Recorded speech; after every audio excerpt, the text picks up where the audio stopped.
Okay, we got a plan. Morning. The fleet is rolling out. Cameron's leaving with the Ripper. I want to get the land plane going before I go get the drill going again. Bart, he's got the flamethrower. We're going to get some stuff done today. Hopefully. Okay. That tractor's set and ready to go. Now to hike back to the shed to get my tractor.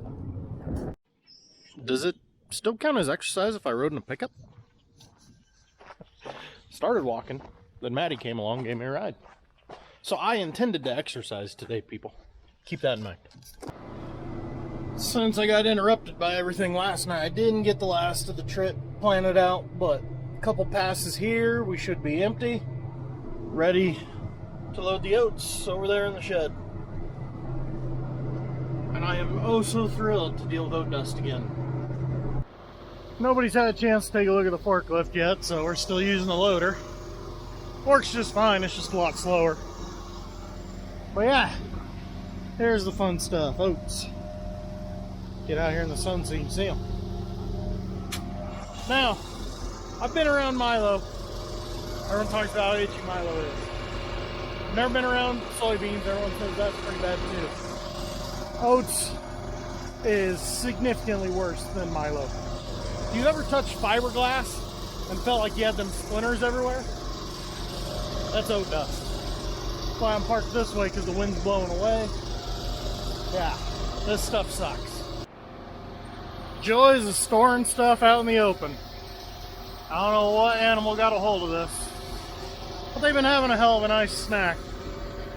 Bad part is I'm worried about cutting it and it flowing too much, so I guess I'll just sit here for 20 minutes and let this thing slowly leak out.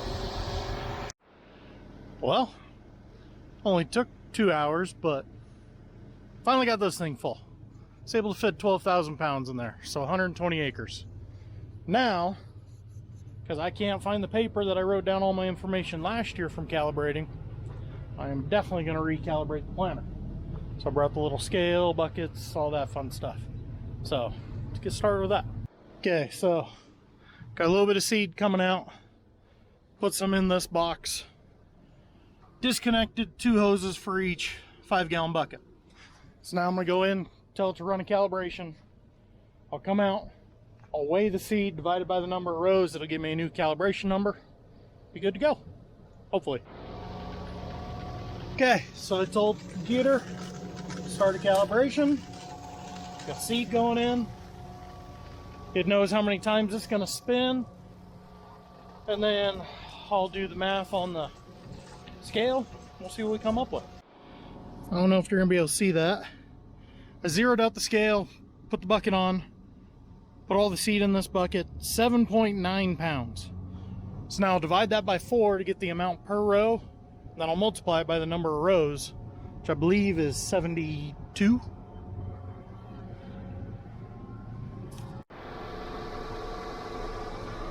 I'd say Swift is lost, but that's nothing new.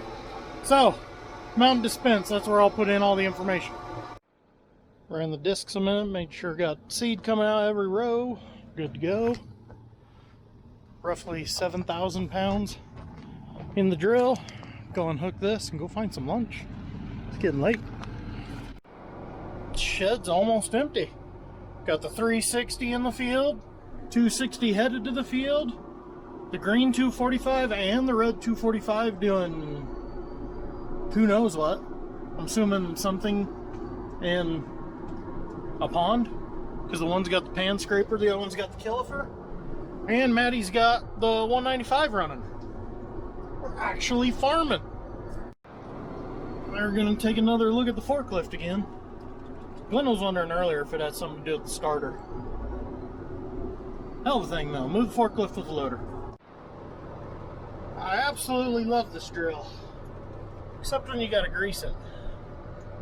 45 minutes and 2 tubes of grease later, we're headed to the field. Here we go, oats going in the ground. Means we got about 200 acres of spring crops to go. First 35 acres in the ground. Got the drill unhooked. because we got something special coming. I gotta go do the same thing to the 195 for the same reason. Okay, before I get started on hooking it, I want to address something. So yesterday when I was making a video on this, I had quite a bit I was talking about, but then I wound up deleting it because I didn't like how it came across, because, well, I was coming across as an asshole. We've had trouble with this thing folding and unfolding. The locks that latch up there, the wings won't fold near far enough. I was getting pissed, like, what in the hell is wrong with this thing? And I posted it to Instagram saying, hey, we use this come along to unhook this thing, is this right?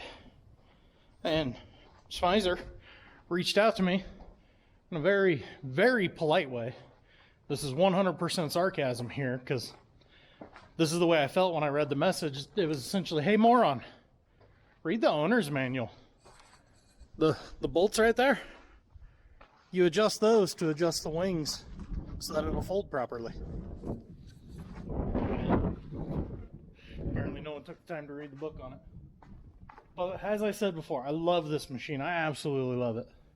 That was just very frustrating. You would think that would have been tested before delivery, but you would think we were also smart enough to read a book. Okay, 6195R has been dropped off for its appointment. Any guesses what's happening to the tractors? Look at this pond looking real nice. This one is a troublesome pond. There's shale in the ground, so it likes to lose water rapidly. See how it holds up this year. Check it out, guys. The field is turning green.